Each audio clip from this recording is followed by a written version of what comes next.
going on. Sam and Sean both modeling the augmented bonding curve and the commons upgrade and all of that stuff. I wanted to offer a connection to Zargam. I know he did a lot of stuff working off of the Bancor bonding curves and kind of formalizing some of the other stuff for the ABC. I don't know how much you guys have had a chance to connect with him on that. I know our documentation around that stuff was pretty deeply, well, I mean, mathematical is, you guys are fine with that, but I just wanted to make sure the sort of thoughts that he was having on ABC, building on the Bancor stuff, and wanting to make sure that there was like a transfer of any knowledge that was generated in that, and yeah. Anyway, maybe you guys are already connected and chatting. I'm not sure, but just wanted to offer. No, not yet. Cool. So, and there were a couple of things that came up. Actually, let me just share my screen here. And I know we've chatted about a couple of these things before, but I just have one area of this Miro that's dedicated to bonding curves, and was curious to talk through some of the I guess stuff that we haven't even published yet, and wanted to chat further a bit about sort of like even differentiating bonding curves, like as primary market bonding curves or secondary market bonding curves. So like most bonding curves in existence today are secondary market bonding curves. You enter two assets that you're interested in, and you get a third asset, the liquidity pool token, which you probably then farm or something, but the assets that you're interested in are the two that you're entering. So these are like secondary market bonding curves, compared to the ABC is like one of the first, I think, primary market bonding curves where you enter a reserve asset and you get out the supply token. So this is like a different situation because the tokens are minted by the curve, as opposed to the tokens being minted, in a Solidity contract and then entered into a curve or a liquidity bootstrapping pool or anything like that. So yeah, this may be a little bit tangential, but also wanted to chat about sort of the supply reserve graph compared with the price supply graph. And I also saw the, I think in our dashboard we have like price reserve, not price supply. Is that correct, Sam? Exactly, yes. No, sorry, no, it's supply. It is supply, okay. Yeah. Okay, cool. The thing is that the formulas that we are using for plotting are price supply, and we did not transform them to any other plot yet. If it's not needed, we don't have to, but I know that you have been doing some research plotting supply and reserve, for example, or not plotting the price. Right. Yeah, and I mean, Z can probably speak to this with more sophistication, but I guess his primary reasoning behind this was the invariant on the augmented bonding curve is an invariant between the supply and the reserve. So in other words, for a given amount of reserve you put in, there's this amount of supply in existence. And that the price is actually the derivative of that curve at any given point. So the price isn't actually like algorithmically baked in so much as the price is a derivative of what is algorithmically baked in, which is the ratio of reserve and supply in the curve, or reserve that's gone in the curve and supply that's come out of the curve, I guess. So I know he spoke a lot about this graph being like misleading. Like it looks like we are, and I mean maybe on several different ways. So like regulatory considerations, saying like, I mean like we are setting a price for this thing, and it is going to go up as more things go up. I don't know if that was really the consideration, or if that it just looks kind of misleading that like price goes up. A lot of people confuse this with time, and I made sure to denote that this is not at the time axis, because a lot of people look at this and be like, how could this possibly work? So also the fact that the note I made here, the exponential arc on this curve is really misleading, because later injections of supply, so your delta S as you move up this curve is getting smaller and smaller and smaller for the same amount of reserve input. So if you put in $10 and $10 and $10, your delta S is actually shrinking because it's a reducing amount of supply per unit of reserve being entered. And so it's not actually exponential like this, but it looks exponential like that. So I think it's a little bit or can be misleading to people who are reading this graph and thinking, oh, a supply chunk goes like this, and therefore the price goes like that. But it's actually the delta S is shrinking and shrinking as you move up that curve. And I think that shows sort of the fact that the invariant isn't actually in this curve. Like, it is not a set supply has a price. It is a amount of reserve that creates a supply that has a price. So I'm curious to throw that out to you guys, hear what your thoughts are in terms of like how to accurately represent these concepts without confusing people. Or, I mean, it's not to say, like, we could probably even use both of these in the appropriate context and just explaining some of the caveats that, this doesn't just mean price to infinity, because that's what it looks like. Well, we are still starting to, YJC and me started working around bonding curves together in the labs, but it was like, we don't know exactly what we are doing until we did some more research. That is the one that we presented the other day. I mean, this is what we had. It's not so much. Probably it will be super interesting to have more, to be more deep into the research that you were doing and she was doing, and just get advice from that. Yeah, sorry, I don't want to cut you off. No, go ahead. I would just have one question. So, I think we probably all agree that bonding curves are super cool, first of all, and there's a lot of research and explaining to be done on even like just like building a narrative around bonding curves, even like you're saying, explaining that price doesn't exponentially go up and things like this.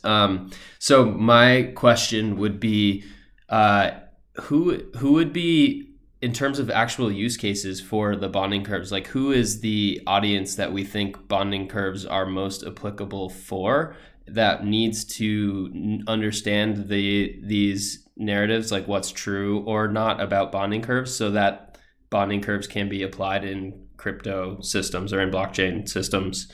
Like where do we think they aren't being used now because people don't fully understand these concepts that they should be used? Yeah, totally.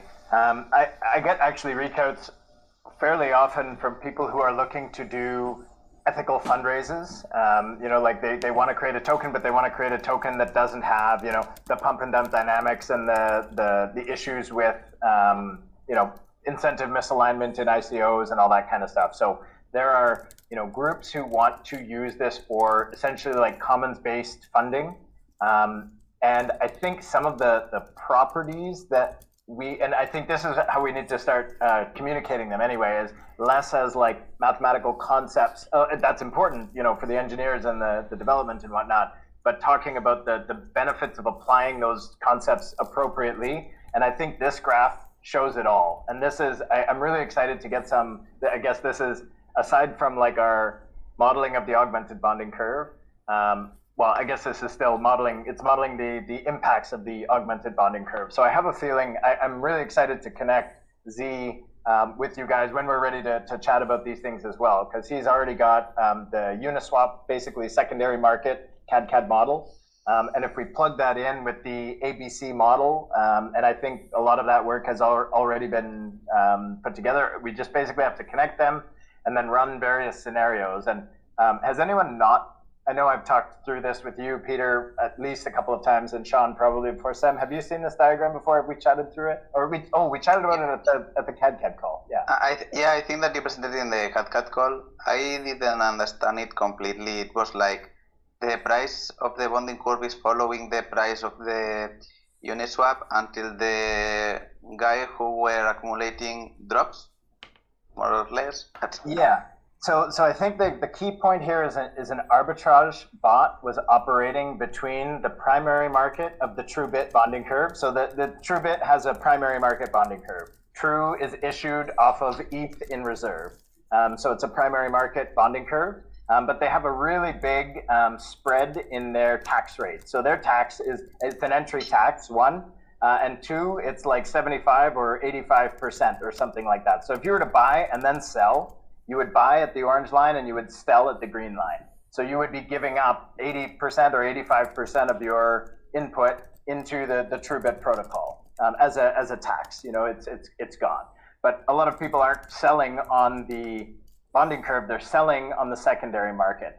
So you can see here the interplay between the orange and the blue line, and I think this is actually critical functionality for any primary market bonding curve. And we saw this in DXDAO as well. I spoke to Thibaut the other day about the issue with DXDAO was they did not integrate an arbitrage opportunity between their primary market and their secondary market. And because they didn't have an arbitrage opportunity, the markets went like that.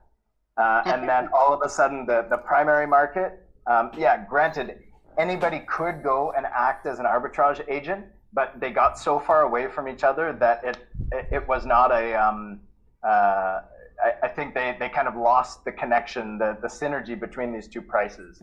And one of the things Thibaut said, because they used the Fairmint contract as the bonding curve in DXDAO, and he said what they really needed to do in the bonding curve page was to insert essentially an algorithm that said, if primary market price lower, buy from primary market. If secondary market price lower, buy from secondary market. And if they introduce basically an arbitrage opportunity where you get into the curve, or whether it's automated or it just gives you the choice, like, hey, users, this market is more expensive, buy from this one. Or, hey, users, this market is more expensive, buy from this one. Then you would have much more like this, the secondary market and the primary market staying in sync. So what we see here is this blue price being reined in. This is like market FOMO. This price wants to explode. But what happens is someone is buying from the curve and selling on the secondary market, which keeps the price retained in.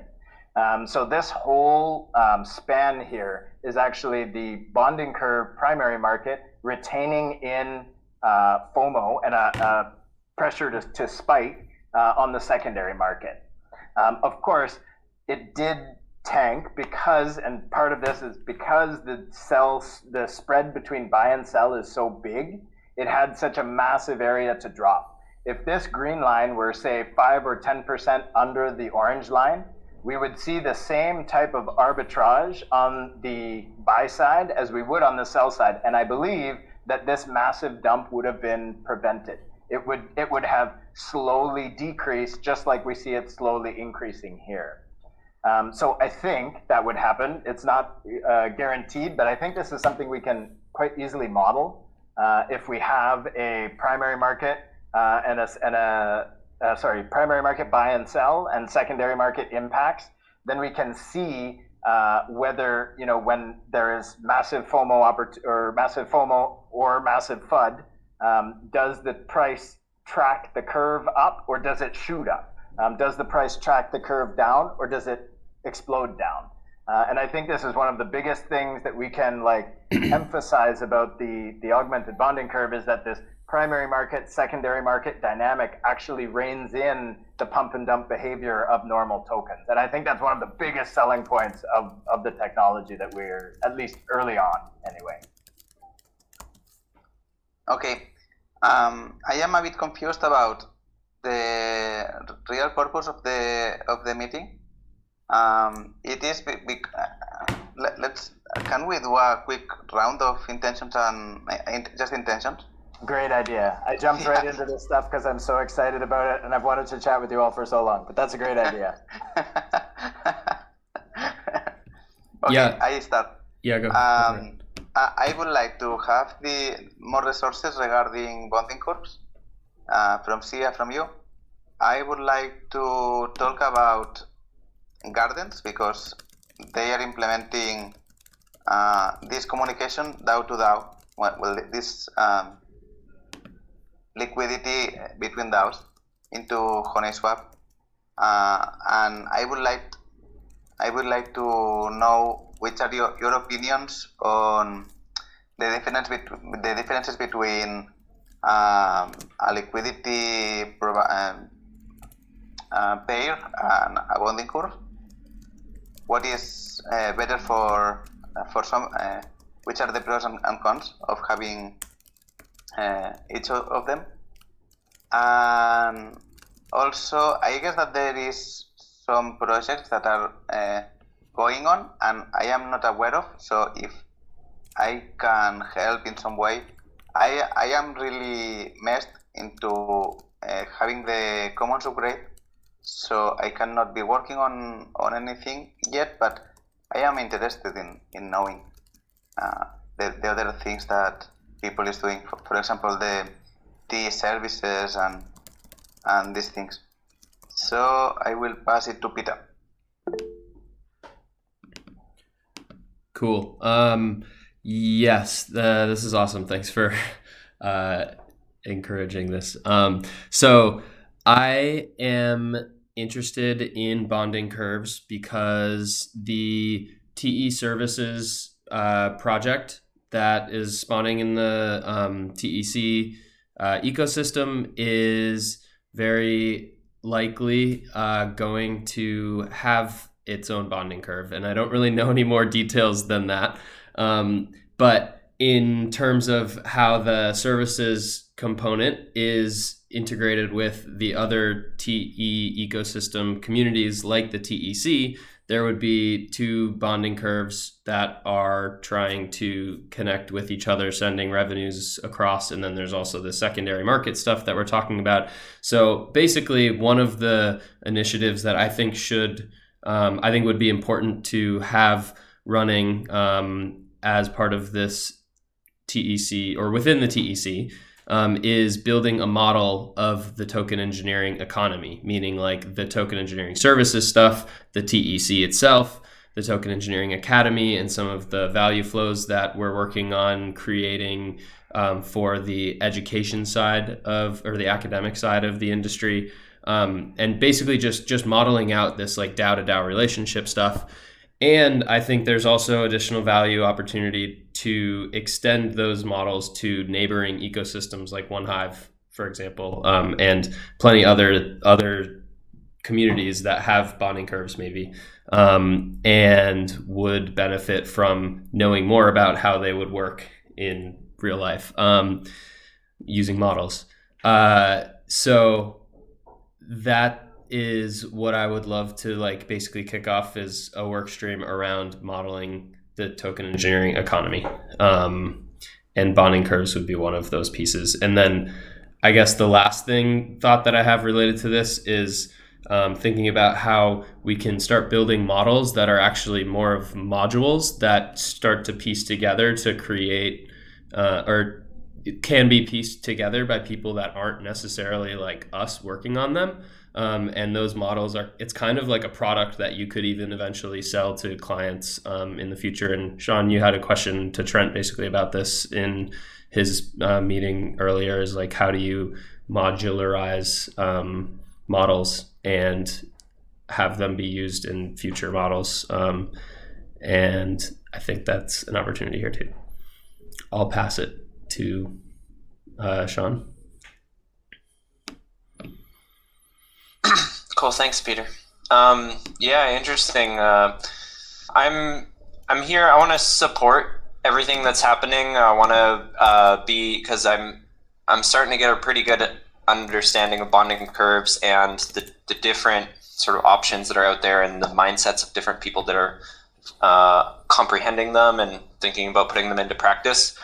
I really want to, I guess, long-term vision is to see the implementation and the deployment of bonding curves through. So I'm really excited about the TEC Commons upgrade, deploying a bonding curve, and getting to see that from the ground up and all the way through deployment, because bonding curves are a difficult thing to really get a grasp and containerize and say, okay, this is where we can use it, this is the perfect fit, and this is how it's going to function.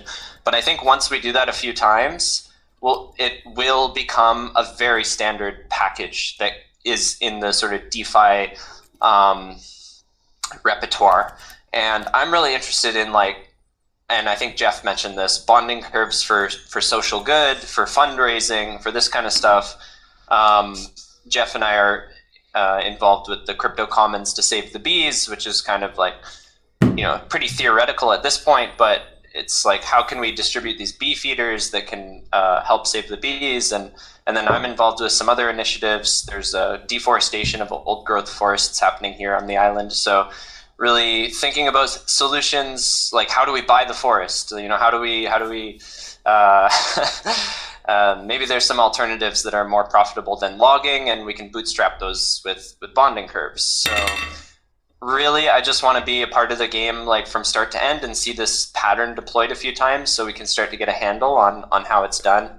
Like Peter said, bootstrapping the whole TE ecosystem with bonding curves is extremely appealing. I mean, TEC is really leading the way, but even the Academy, can we fund the Academy with a bonding curve and the TE services and all this? So yeah. And then long tail financial, I think it would be cool to launch a DAO with a bonding curve as a component as well. So I guess I'm trying to see all the different plays on the board that are sketching out bonding curves in their plans, and then seeing, okay, what are the patterns and what's the best practices. So I want to do that. I want to offer myself as support to all of these initiatives that are really taking the risk and leading the charge early on. And yeah, really excited to be here. I love the math. I love the programming behind it. Really thinking a lot about the modular components that can be plugged together. I'm not sure. I made a post about this on the TEC forum a few days ago. I know Sem has seen it. It sounds like Peter's seen it because what he was talking about was exactly what I was writing about. I'm not sure if Jeff's seen it, but actually I'll go grab it and link it in here as well. So yeah, with that, I'll pass over to Jeff. Jeff, I'll take notes for you. Cool. Nice, thanks. Yeah, I think my intentions are to connect with you guys because I think we have in this very small room a lot of the steps in the pipeline from going from idea and research to deployment, and it's we a lot of that is collapsed into a single point in a lot of these projects. It's oh, that team does all of those things, but I think we are starting to realize that there are certain stages of the process that the work moves through. So going from mathematical formalisms to small scale modeling and testing and peer review to full on CAD model and scenario testing and so on, and then turning that into development. And I mean, each of those steps also has a lot of steps back and forth. Some of the assumptions made in the modeling aren't going to work in Solidity. And Sem is the first person to find that out. So it's it goes back to the modeling and the assumptions are changed. And I feel we're some of the key people in this pipeline process, particularly for this technology. So yeah, just wanting to sort of make sure the information available at different parts of the pipeline is available throughout that pipeline as well, and just improving the sort of coordination and availability of information to different groups. Because I think honestly, this is the beginning of there's so much research and development to come on this technology, and I think it's a really exciting place to be for sure. So yeah, intentions were to basically touch base with you guys, see again how I can be of use, how the research that I know Z does a lot of stuff, and then it ends up in sort of a block science office drawer, and I want to make sure that office drawer is open and available to you guys who are doing the next kind of steps of the pipeline. And I know that we're years behind on all of the communications. I've been trying to write a piece about the bonding curve since 2019. It's still in draft. There's just so much to talk about, and I think we kind of need to take it piece by piece and explaining it to a general audience. Yes, it's really important. That's the why, but also explaining it sort of to the engineering audience and the technical audience to get sort of more brains that are in this room to work on those stages of the pipeline and make sure this technology is being brought forward to where it needs to be, because I think it can do so much good for the crypto space, and we just need to kind of iterate in these first test deployments, and then there are probably a half a dozen more deployments, between LTF. Earth Dollar just reached out. The Fungi Perfecti team with Paul Stamets wants, anyway, something similar. And a lot of these people at the time, for the time being, I'm kind of pointing to the Gardens framework because it's, and I think the augmented bonding curve will end up in that framework as well. So this just seems like a fantastic sort of modular component library, but completely agreed the need for modular modules as well, or models as well. And I think those exist to a large extent, again, sort of in the CAD like realm, but connecting those with like you guys who can take them and run with them. And I think a lot of that knowledge will come through Z as well. So I know he is eager. I chatted with him a bit about the work that you guys have been doing, modeling and so on, and he's really excited about it.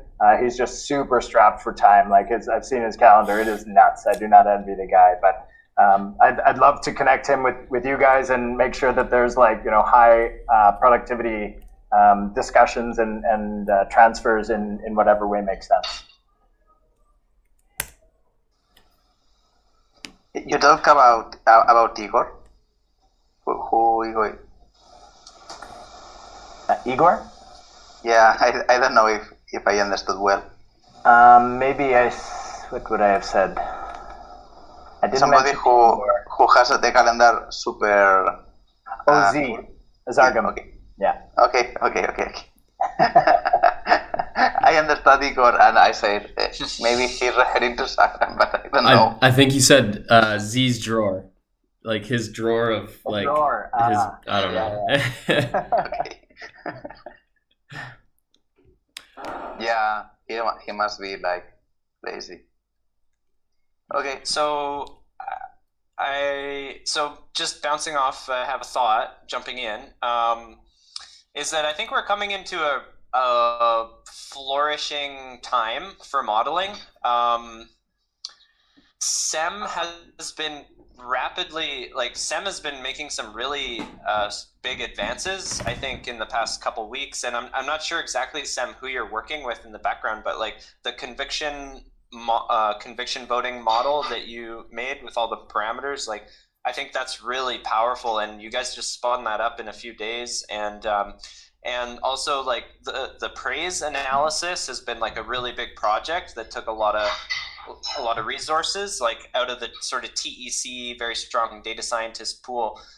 Everyone was pretty much focused on that, which is wrapping up now. So I feel like we're all coming together at a really exciting time. Like EFCC is coming up, the hatch is coming up, and it's been about a year now of the TEC, and like we've built like the foundations. Like there's sort of the very there's the the rituals and the patterns, and we all know each other now, and we know who to reach out to for what. And there's the Sunday hack sessions, which I think are going to actually grow and attract a lot of, like, there's going to be some really hot things happening there.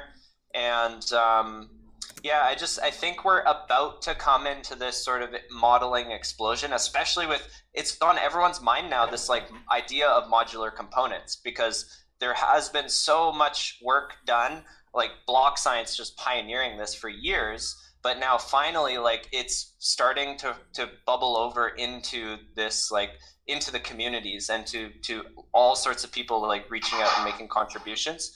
So yeah, I think there's been enough knowledge dissemination and like orientation. Like this, a year ago, all of this stuff was in the heads of like 5 people, maybe 10, maybe 20. But like now it's actually all been exposed and had enough time for people to start to digest it and understand it. And we've put in the work to lay a lot of the foundations, like getting the whole TEC hatch together and to the point that it is now. Like STEM was building those contracts for a whole year, right? So think of how much energy that took. And now I think with that, it's all a go, and OneHive has had time to really like stabilize and like, have its processes in place. I feel like there's going to be an abundance of energy at a time where people have there's a common common language that's been established, and we have this sort of new platform to stand on and start really putting these models together. And then Peter comes in and he's like, okay, higher level, what's the whole ecosystem look like? And he's got all the support from Angela and the whole academy. And meanwhile, Trent is jumping in and like, Token Spice is more active than ever. And I think we're right at this sort of knee in the curve of the modeling.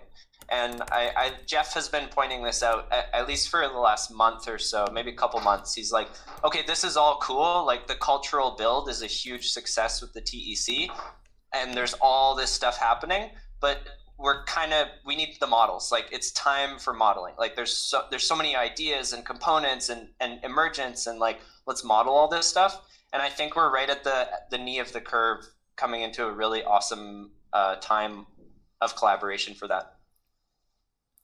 Do you see the, I agree totally with all that. Do you see the labs working group as being like a launch pad for a lot of modeling, or where do you think that it is going to happen?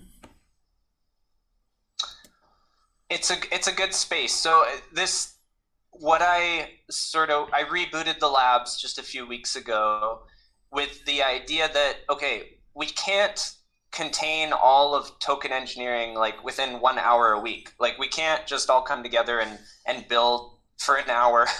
It's not enough. So what it is instead is a touch point, and say, okay, everyone come together and reference like what you're seeing and what's happening and what's getting built in all these different places. So I think it'll be a nice like node in the ecosystem. And I think it's necessary because like there's so much happening in OneHive now. I think Longtail Financial is going to be really stepping up. I'm really happy because I made that blog post on the TEC. I have it in my clipboard. I can share. So there's a call for a Python library that can reference a lot of these models. And the next day, a few of the developers in Longtail like started working on it, and I was really happy about that. Like I didn't communicate that directly; they just kind of saw that post and picked it up. So yeah, I think I'm really happy with how the labs have been rebooted as this sort of platform to just bring people together and like a registry. Like, oh, everyone's working on such cool stuff. Let's just record what's happening so we know where to look. So yeah. I think that labs would be an awesome place to kick off a lot of the modeling that is going to happen. And I agree. I think I have sort of seen the same like difficulty with the thinking about TE services in terms of like there's a lot of topics that we could go into, but having one touch point a week doesn't really work, and like you don't need a million different working groups. So like for the labs, there could be people working on different subjects or different topics. Bonding curves could be one of them, and then it's just kind of like coming together in the labs channel to consolidate all that knowledge. And so maybe we, given all of our interests collectively in bonding curves, maybe we kind of start bonding curves as like a topic or a theme that the labs is kind of organizing around, and it like could become a work stream, and we can look into it and maybe start hacking away at some of the content that Jeff's looking to create. That would teach us all a lot of things, and then we could start building models to model the TE ecosystem or other markets, other bonding curve markets. We can upload those to the Python library, Universal Python library you're talking about, or you posted about, which I'll definitely read through. And then we kind of like hit all of our interests, and we all get to work on bonding curves. So that's cool. What do you think about that? So I'm having this. I'm thinking there's a common pattern here happening between the TE labs and the TE services, and it's this sounds like there's maybe a need for a new like data structure. Like we have the working group, right? It works amazing for the cultural build. We have the comms and the soft gov, and that's awesome. But when you think about TE services and TE labs, they're kind of different. They're like their own little, all the other working groups are to build the TEC. but the labs and TE services, they're not a component of the TEC. They're like an emergent limb of the TEC that are producing value.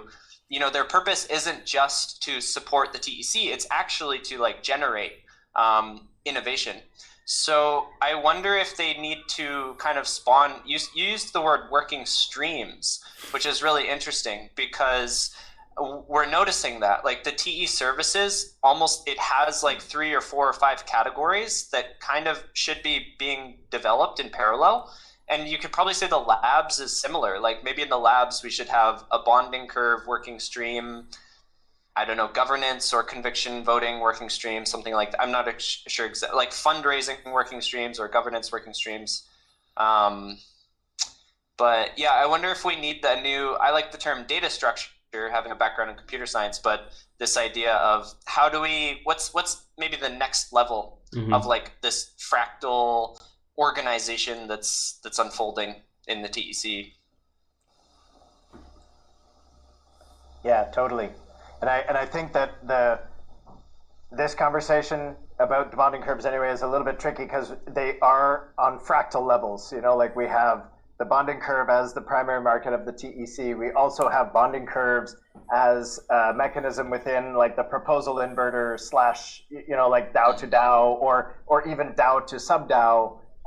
You know, if we're talking about, you know, how do we effectively like flow resources? Well, okay, cool. If there's, you know, a mother bonding curve and a bunch of child bonding curves, or like cousin bonding curves that are like co-swapping, or, you know, I feel like there's so many interesting DAO to DAO considerations, both like up and down and horizontally, that are also facilitated by bonding curves. So we're talking about like the primary market of a lot of these DAOs, and also tools to connect the markets of these DAOs with the markets of other DAOs. So it's kind of like it's operational on different fractal layers. So that's part of the tricky thing. I think I wasn't sure if we were talking about, you know, the ABC for the TEC, or, you know, bonding curves within the, you know, proposal inverter slash automated general contractor. So just in case anyone hasn't heard of these, there are 2 CAD models that Block Science has been working on for 2 different clients. And Z, when we were working with PrimeDAO and we were talking about this proposal inverter, he was like, wow, that model from Streamer and that model from the graph combined creates this like proposal inverter structure. So there are kind of already these, at least bare bones, open source repos for this, like the automated general contractor is like for the opt-in. So like, okay, who is in the TE services DAO, you know, or the TE services ecosystem, right? How do you get in? There's this like automated general contractor agreement, which is similar to like how verifiers sign up in the Streamer ecosystem. So it's essentially like, you know, you stake something, now you are part of this, like, but basically what I'm trying to say is pieces of these models exist, these like modular chunks, and I don't know of any groups that can put them together for this purpose better than the people that are here right now, and of course our wider ecosystem as well. Is it a good moment to talk about the difference between liquidity providing and bonding curves? I want to relate it with the DAO to DAO collaboration. In OneHive, at the very beginning, the Gardens was going to be a platform for creating DAOs with bonding curves. So basically all the DAOs were going to have Honey as collateral, and then the token of the DAO that was bonded to Honey. And this was the initial idea of Gardens. But after some time, bonding curves were so complicated, not only mathematically, actually also legally. They have some trade-offs that were not so interesting. So OneHive and the rest of the Gardens were launched without a bonding curve. They are launched as a DAO that creates a token, and that token is paired with Honey.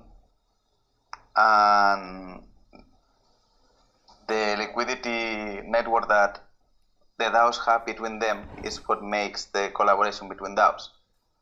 people who is doing liquidity. Maybe it's not liquidity mining. It's just putting liquidity. If you are part of one DAO and part of the other, you just put liquidity. So the connections between the DAOs are based on this liquidity between them. So do you see? Because I don't know how this changes. Is liquidity a bonding curve with less less difficulty? I mean, what provides the bonding curves? And I really don't know. I mean, I like the pattern, but I also like the pattern of gardens. Absolutely agreed. And I think you're completely right. The regulatory landscape of launching a gardens is way easier because you're just creating a governance token. And like, I mean, most groups who create the governance token, like you saw it all over the Gitcoin stuff, this is a non-financial governance token. We are creating a governance token. Oh, other people are trading it over there, and so it has a price. We just created a governance token. Like, we're not, it's not a security, as opposed to when you launch a primary market bonding curve, you're saying, here is a market on which you can purchase this token. And also, in the hatch, it's a fundraise. So now you have to consider, like, okay, what are the I believe there's some interesting like rules around crowdfunding. I think it's like up to $1 million. And actually, I believe it was just increased to up to 5 million is an acceptable crowdfund range that, like, the SEC doesn't really care. I read this not too long ago, actually, that they increased from 1 million to 5 million. But regardless, it's fundraising, right? So people are wondering, like, what are the liabilities of that fundraising? What are the, there's all sorts of considerations that you kind of don't have to deal with if you're just creating a token, like with the garden style. And then a market forms, on someone entered liquidity on a decentralized exchange. We had nothing to do with it, even though it may have been someone from the community, but at least you have plausible deniability. So totally agreed on the regulation there. I do see the bonding curve offering some unique benefits over the garden style, but I also think it handcuffs you a little bit. Like, I think in the long run, when we're able to explain bonding curves as like this, they have the invariant. A lot of other tokens are just like fiat. A lot of crypto is fiat. It's made with a command, and more can be made on command, and this is the problem with rug pulls and whatever else. And the augmented bonding curve, or bonding curves, and I guess primary market bonding curves, are what is going to, I think, create this like invariant that there is always something backing this, and that's not the case for even, if someone got into the Honey ecosystem, changed the supply or the issuance policy, and then rug pulled all the liquidity pools, this would be a really bad thing.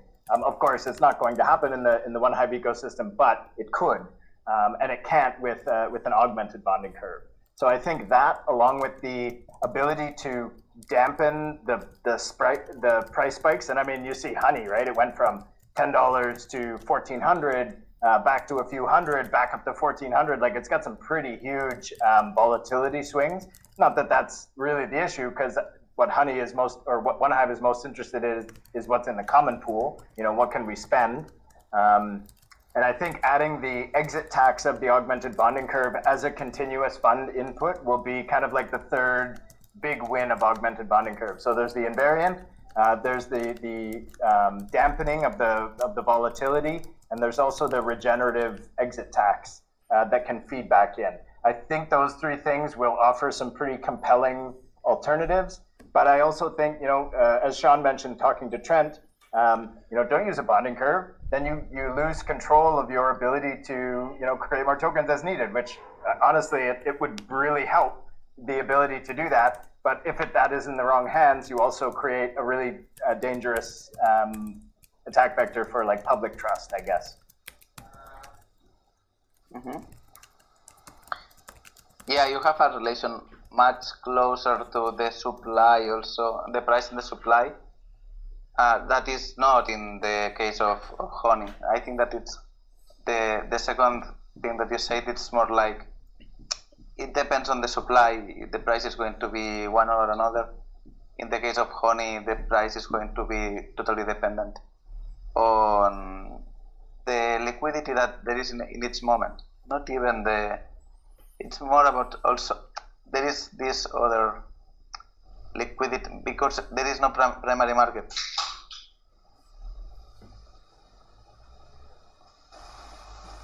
Yeah.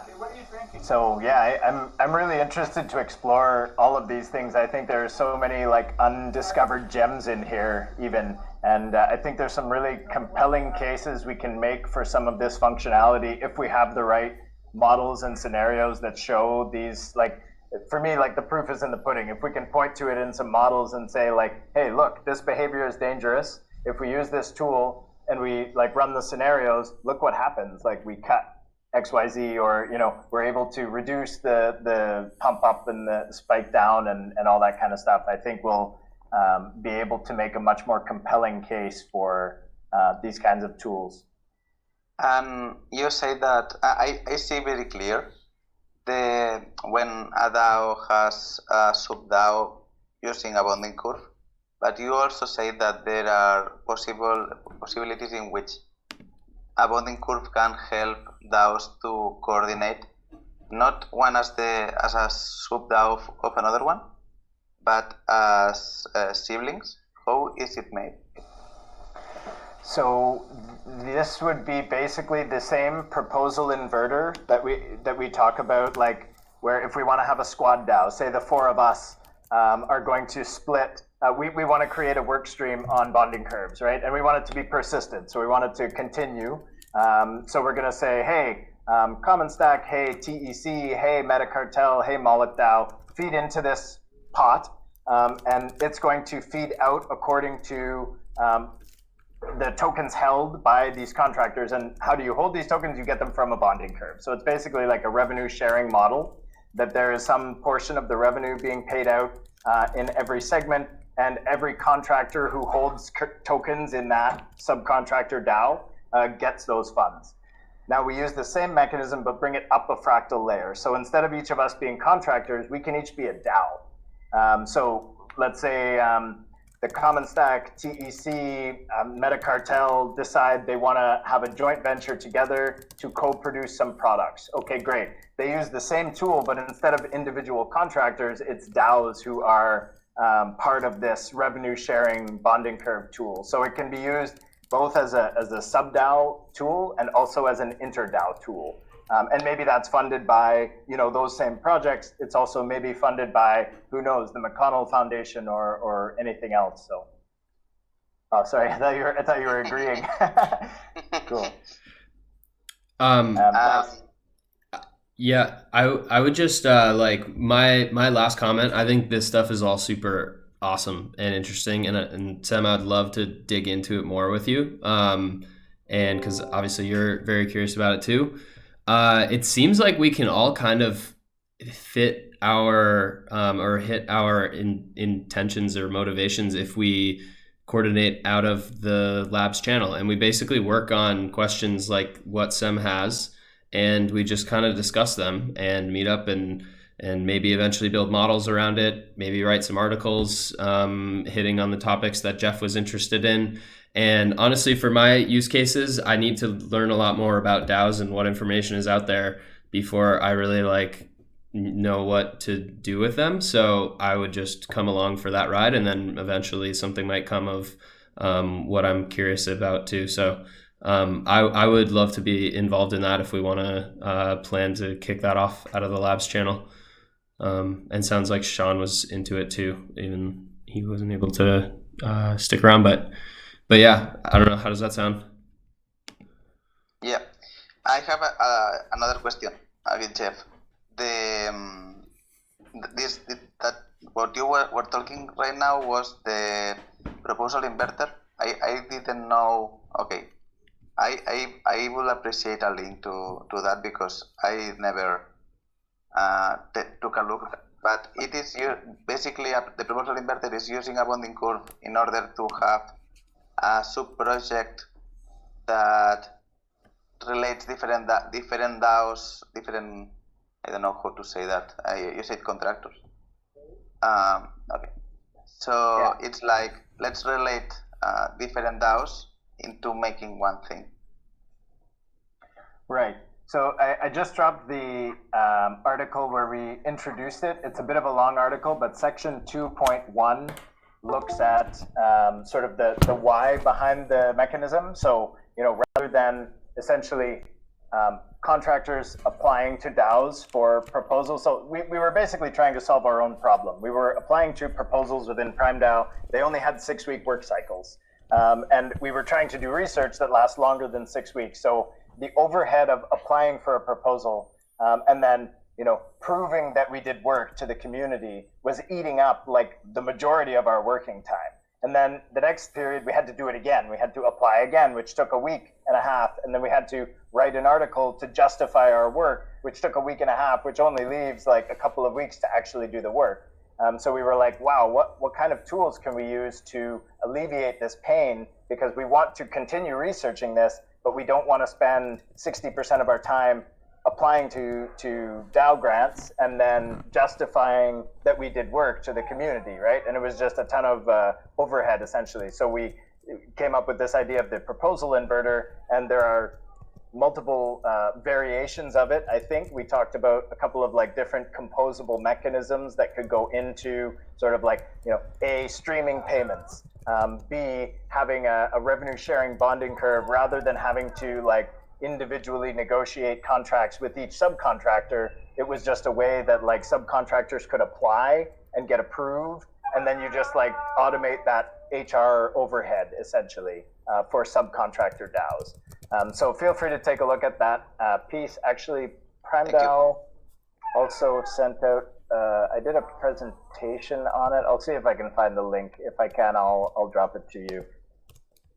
I saw you presenting on Luna Swarm, but I didn't understood at the moment, and I thought I have to learn more about this, but I never had the chance to read it. I'm wondering if that would have been the same topic, because Luna Swarm was maybe before we started working on this. I do have a presentation here from Prime DAO. I'll shoot it over to you on Discord so we don't lose it. And actually, there were a couple of links in this chat that I wanted to grab as well. So I'm just going to save it. I also have some notes going on the side. I'll share with you guys. Cool. Yeah. Perfect.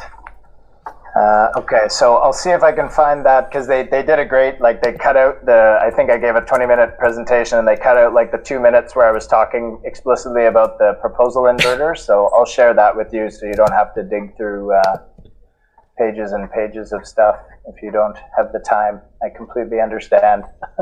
No, it's not about the time. Actually, yeah, but no, it's not about that. It's just I didn't understand at the moment, and I never had the link to read it. It was more about the link, not the time. Cool. All right. I can't seem to find it on first glance, but I'll keep looking and I'll follow up. But yeah, that article should have basically the main points in it there. Cool. Okay.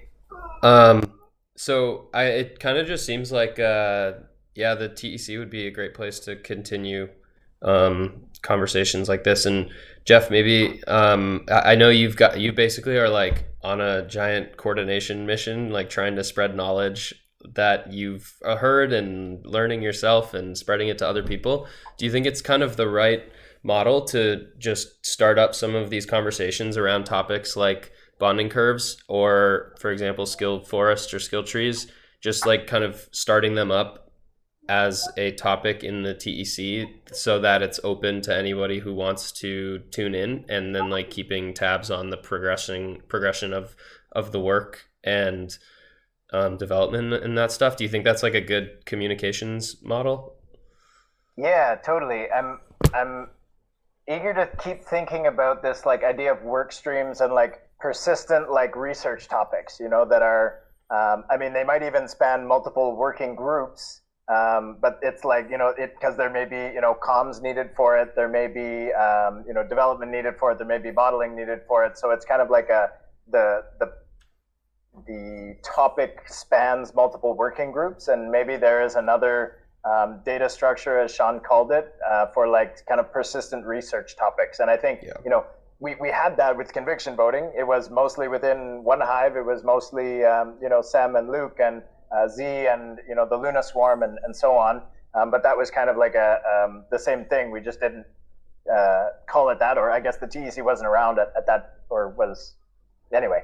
I feel like we could do that for bonding curves. We could do that for, the skill forest, and then even like connecting those topics at some point where it's like, hey, the outcome of the skill forest can be facilitated with the mechanism of the bonding curve like this. And then we start to connect the dots in people's mind, and they go, okay, cool. This isn't just, an abstract theoretical concept. It's like, no, this is a tool that can be used for a specific purpose to solve a problem in this type of scenario. Cool. Yeah, exactly. I think the forum can be a good place once we have the things connected. Totally Cool. agree. All right, guys. I'm all set. Amazing. Yeah. Thanks Anything so else? much for carrying this forward, Peter. You've been an amazing coordinator thus far. So I appreciate it, because I think this is really important discussion. So happy to connect with you guys, and looking forward to the next one as well. Super Exactly. cool. All right, guys. We'll see you around. Thank you so much, guys. Beautiful. See you guys.